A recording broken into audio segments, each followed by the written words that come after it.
जाते हैं तो NFS नॉन फाउंड सूटेबल, यानी कि आप में कोई उपयुक्त नहीं, यह कह दिया जाता है। और कहने वाले कौन होते हैं? सभी वो एक बड़े कवि बनते हैं। उन्होंने कहा कि हम बहुत ही दुखी और अभागा सवर्ण, सही बात। तो अभागे सवर्ण कितने हैं हम यह भी जानना चाहेंगे। सुप्रीम कोर्ट में एक भी क्रीमी लेयर ओबीसी और दलित नहीं है, एक आध मिल जाएंगे, सभी अभागे सवर्ण नहीं है। प्राइम मिनिस्टर ऑफिस में सभी अधिकारी कहने को इस देश के प्रधानमंत्री कहते हैं कि मैं ओबीसी हूं। कैसे ओबीसी है? देखिए, एक भी अधिकारी उनके यहां ओबीसी नहीं। भारत सरकार के सेक्रेटेरिएट में एक भी अधिकारी जो सेक्रेटरी रैंक के हैं, ज्वाइंट सेक्रेटरी रैंक के हैं, वो ओबीसी नहीं है। तो आपकी बात कौन सुनेगा?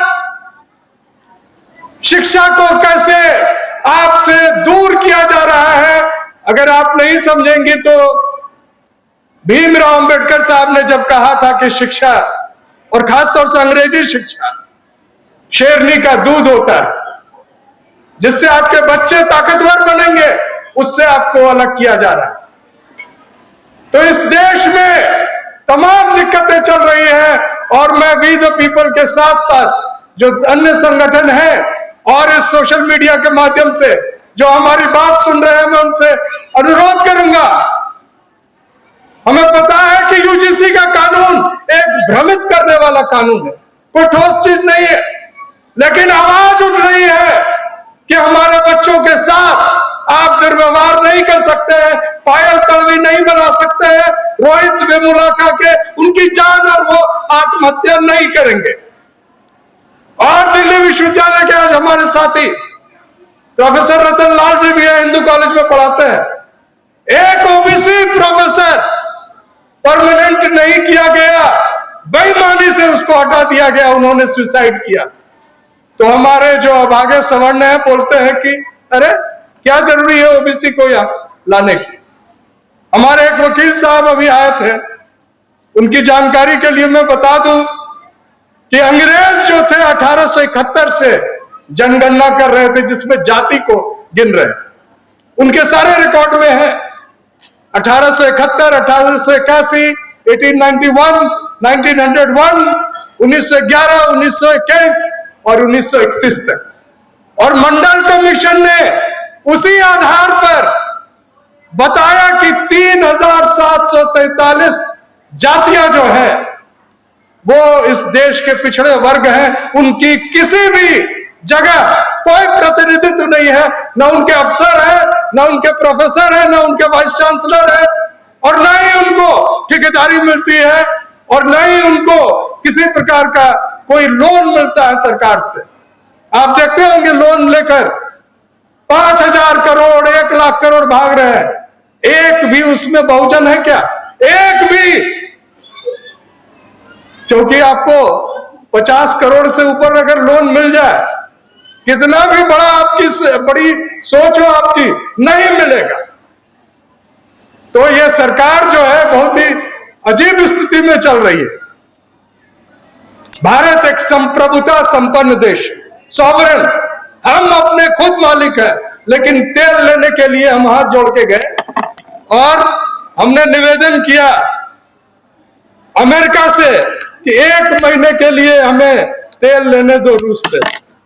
माताएं बैठी हुई हैं, कुछ दिन में आपको गैस के सिलेंडर जब नहीं मिलेंगे तो पता चलेगा कि क्या दिक्कत आ रही है। किसके अनुमति से आपको गैस के सिलेंडर भी मिलना है, वो अमेरिका तय करेगा।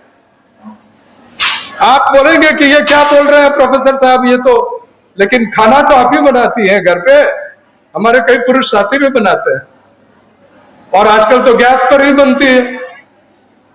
गाड़ी चलाने के लिए पेट्रोल आपको सीमित मिल जाएगी। तो विकट परिस्थिति आ रही है, और इस परिस्थिति में अगर आप जानना चाहेंगे तो ये सिर्फ आप लोगों के साथ दिक्कत ये अधिक होने वाली है। और इसके पीछे एक बड़ा कारण है, कि हमारे देश के सदर हाथ जोड़कर एक राष्ट्रपति के सामने, और वो बार बार कहता है कि मैं इसके राजनीतिक भविष्य को समाप्त नहीं करना चाहता हूं। क्या करके आए? सिर्फ भ्रष्टाचार है क्या विजेंद्र भाई? भ्रष्टाचार की तो गंगा है एक पार्टी, सारे नदी नाले उसमें मिल चुके हैं। चाहे वो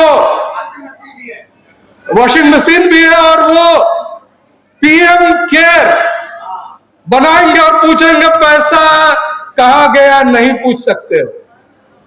संसद में रोज कहा जा रहा है कि देश का पैसा कहां गया, नहीं पूछ सकते हो। ईरान के युद्ध में हमें क्या करना है, नहीं बोल सकते हो।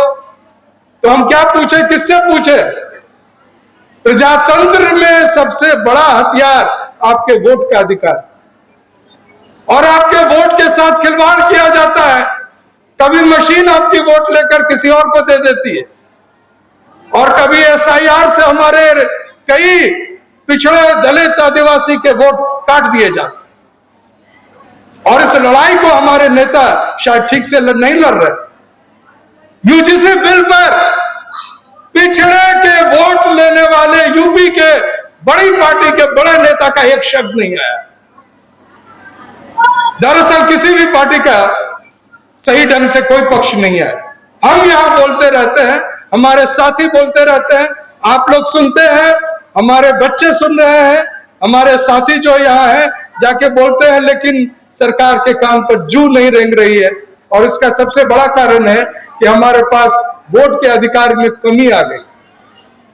तो मैं एक निवेदन के साथ, मैं जानता हूं कि बहुत ही प्रभावशाली और बहुत ही अच्छे वक्ता आज बैठे, लेकिन तीन बात कह के मैं अपनी बात समाप्त करना चाहता हूं कि ये जो डिक्लेयर किया है सरकार ने, देखिए हर 10 साल में डिक्लेयर होना चाहिए था। यानी 2011 में संसद का सर्वसम्मति से पारित हुआ, जाति गिनना चाहिए। कोई और पार्टी की सरकार थी, मैं पार्टी का नाम नहीं ले रहा, लेकिन उसको घोटाला में तब्दील कर दिया गया।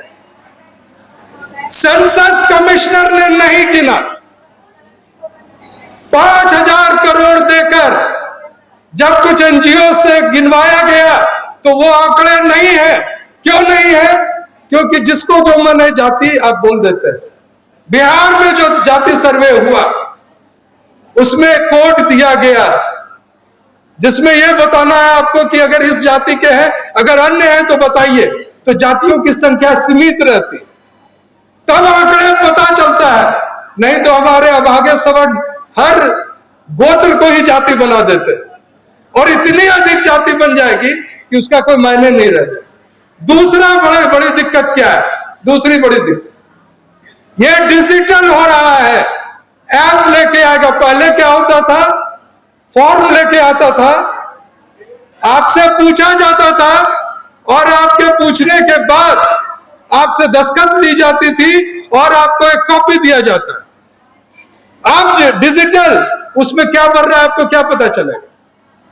जितने डिजिटल में यहां जो भी किए जाते हैं, चाहे वोटिंग हो या सीयूईटी के माध्यम से एडमिशन हो, नीट के एडमिशन हो जिसमें कंप्यूटर का इस्तेमाल हो रहा है, सभी में धांधली हो रही है। मैं दावे के साथ कह रहा हूं। तो आपके आंकड़े कहां से आएंगे? तो हमारी मांग है, डब्ल्यूटीपी सहित सभी संगठनों की मांग है कि हाइब्रिड मोड में होना चाहिए, यानी कागज का भी इस्तेमाल हो और ऐप में आपको जो मन है भरिए, कि जब हम उसका विश्लेषण करें तो हमें पता चले सही सही कि दिक्कत क्या है। ओबीसी समाज या बहुजन जो है, उनकी लड़ाई हम टुकड़ों में नहीं लड़ सकते। जाति जनगणना एक महत्वपूर्ण विषय है, वी द पीपल ने इसको उठाया है, लेकिन इसके साथ साथ जो यूजीसी का मसला है वो आप समझे, रामफल जी ने बताया कि उनके बच्चों को किस तरह से पीएचडी में एडमिशन लेने के बाद भी उनको वहां पर एडमिशन नहीं दिया जाता। और आखिरी चीज क्या है इसमें, जातियों की कोडिंग हो। अगर ये आज, चूंकि इसके पहले जो सभा हुई थी उसमें हमने ये प्रस्ताव पारित किया था, पुनः मैं आपके समक्ष ये प्रस्ताव ला रहा हूं कि इन तीनों मांग पर अगर आप सहमत हैं तो आप हाथ उठाकर मेरी बात को सहमति दें, जिससे ये पारित करके सभी लोग हाथ उठाएं। तो मैं मानता हूं कि सर्वसम्मति से हमारी बात आज पारित हुई। इस पूरे बात को सुनने के लिए बहुत बहुत शुक्रिया, धन्यवाद।